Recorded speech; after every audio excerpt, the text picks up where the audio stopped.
as a work from home and a full-time cooking ina. Hi pretties! Wala nga tayong cooking vlog ngayon kasi maglalakwatsa naman tayo. Dinalan ko nga ng damit si Ate Gail and susunduin natin siya sa school. For today's vlog, pupunta nga ulit tayo sa De La Salle University sa Dasmariñas. Daanan nga din namin itong school ni Althea at sa kabilang side naman ay mayroong Periac. Malapit nga lang ito sa bahay namin at sandali nga lang ay nandito na tayo sa La Salle. Dapat nga 3:30 yung out na Ate Gail kaso lang nagkaroon sila ng activity kaya medyo na late siya. Sobrang gagabihin na rin kami sa biyahe kaya kami na lang yung sumundo sa kanya.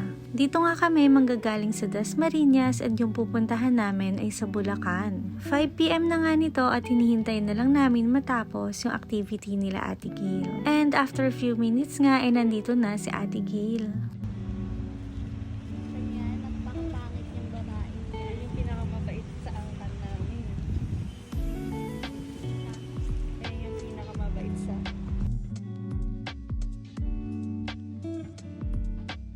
Sumakay na nga rin kami agad kasi ayaw na namin gabihin pa sa biyahe.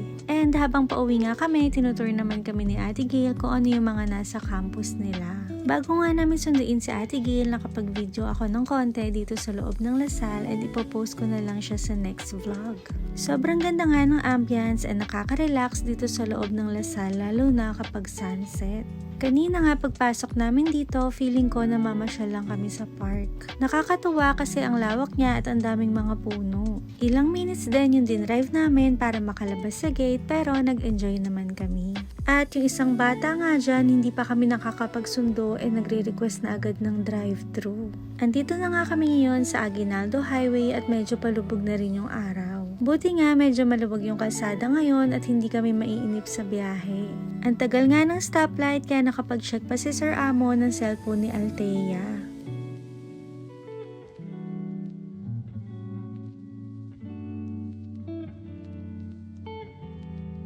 After nga ng stoplight, unang-una namin ginawa ay nagpagas. Tapos, hindi na daw kaya ni Althea, naka-carsick na siya, kailangan niya na mag-drive-thru.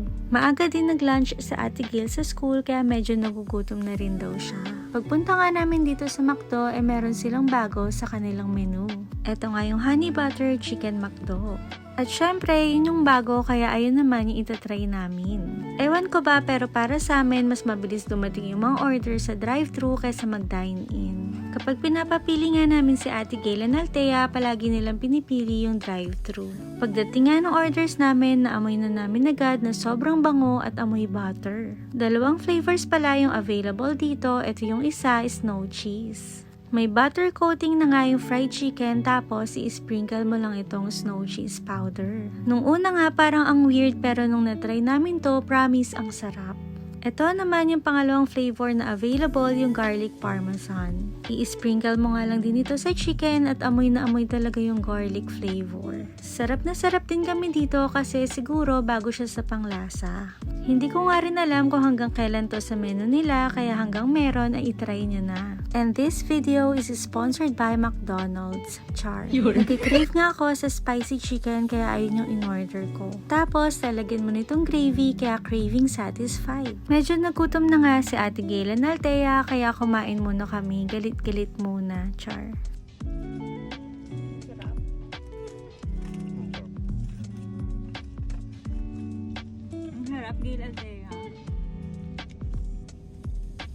Medyo malayo nga yung biyahe namin, siguro mga 3 hours. Tapos, nasabay pa tong araw na to sa concert ng Blackpink kaya sobrang traffic daw sa NLEX. And fast forward, nandito na nga tayo sa Bulacan at Paskong-Pasko na rin dito.